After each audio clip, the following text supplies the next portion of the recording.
స్తోత్రం నాయన, ఇంతవరకు కాపాడినందుకు నీకు స్తోత్రాలు తండ్రి.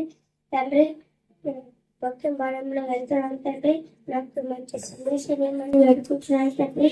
తండ్రి ఈ పరిశుద్ధాత్మకి ప్రేరేపించమని వేడుకుంటున్నాను తండ్రి. వాక్యంతో నువ్వే చూడండి, ఆస్వాదించి జీవించమని వేడుకుంటున్నాను తండ్రి. వేడుకొని చిన్న ప్రార్థన యేసయ్య నామములో అడిగి వేడుకుంటున్నాను తండ్రి. ఆమేన్. అందరికీ వందనాలు. ఈరోజు సందేశం ఏంటంటే చట్టం. ఏంటంటే చట్టం. ఈ బైబిల్ అంటే ఏంటి? ఈ బైబిల్ ఎవరు రాశారు? ఈ బైబిల్ ఎలా వచ్చింది? ఏంటండి బైబిల్ ఎవరు రాశారు?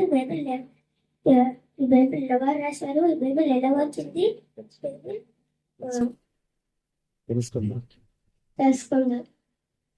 ఈ బైబిల్లో 2 భాగాలుగా నింపబడింది.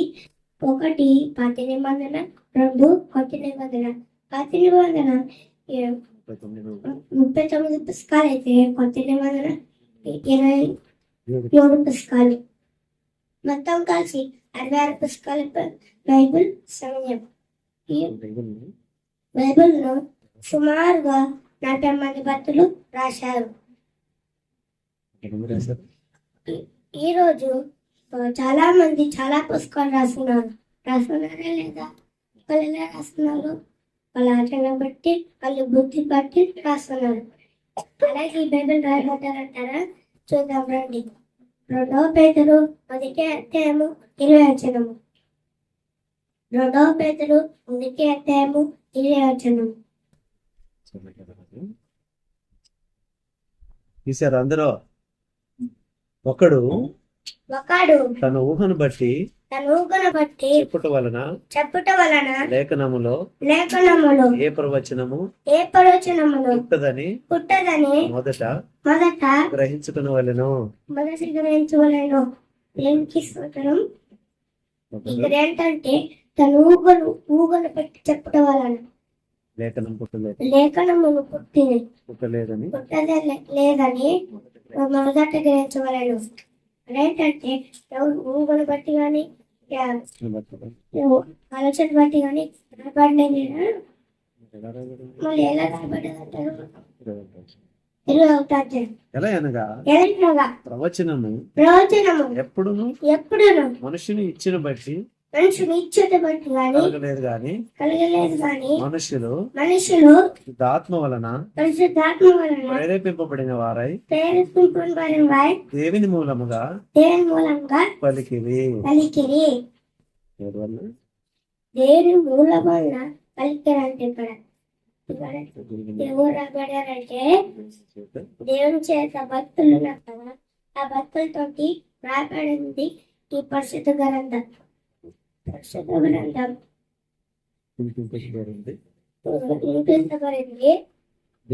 పేరుంది. ఆ పేరేంటి చూద్దాం రండి.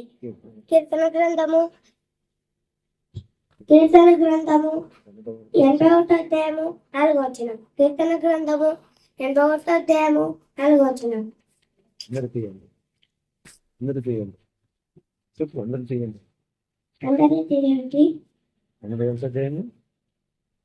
4వ వచనం. అది ఇశ్రాయేలులకు కట్టడ. యాకోబు దేవుడు నిర్ణయించిన చట్టము. ఇంకో పేరంటే చట్టము. బైబిల్ పేరు ఇంకో పేరంటే చట్టము. ఈ రోజు చూసినట్లయితే ఈరోజు ప్రభుత్వము జింకను తిరుగుండను, రవిని తిరుగుండను అని చట్టాలు చేస్తాయి.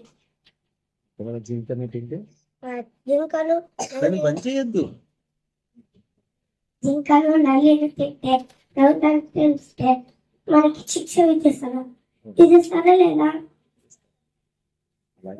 అలాగే బైబిల్లో కూడా ఒక రాజు ఒక చట్టాన్ని తెచ్చారు.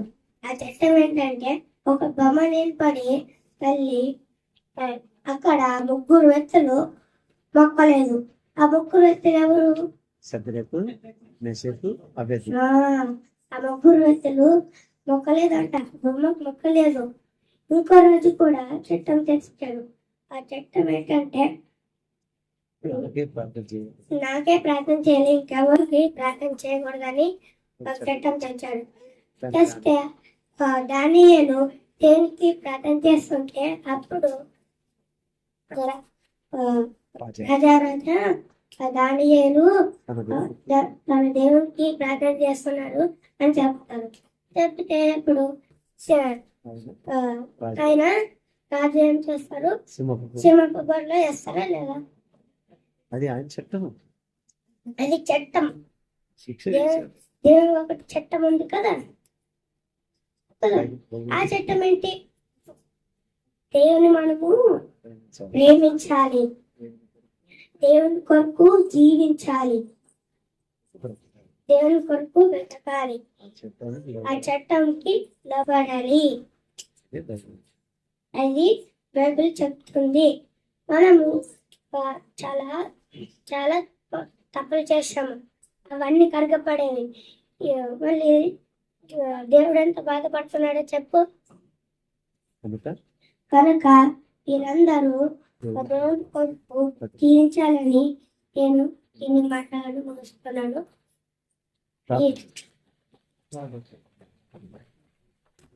ప్రయత్నం చేసుకుంటా. పరలోకమున్న తండ్రి, నీకు స్తోత్రం నాయన. ఇద్దరు కప్పుల తండ్రి ఉన్నాను, ఇప్పుడైతే శ్రద్ధించుకున్న బాగా తండ్రి ఉన్నాను. చెప్పి అనేకులకి చెప్పే కథ చూడమని వేడుకుంటున్నాను తండ్రి. వేడుకొని ఇప్పుడు అక్కడ చెప్తున్నాను, నువ్వైతే ఉంటే ఆస్వాదించి జీవించమని వేడుకుంటూ ఇచ్చిన ప్రార్థన ఏదైనా నామములో అడిగి వేడుకుంటున్నాను తండ్రి. ఆమేన్.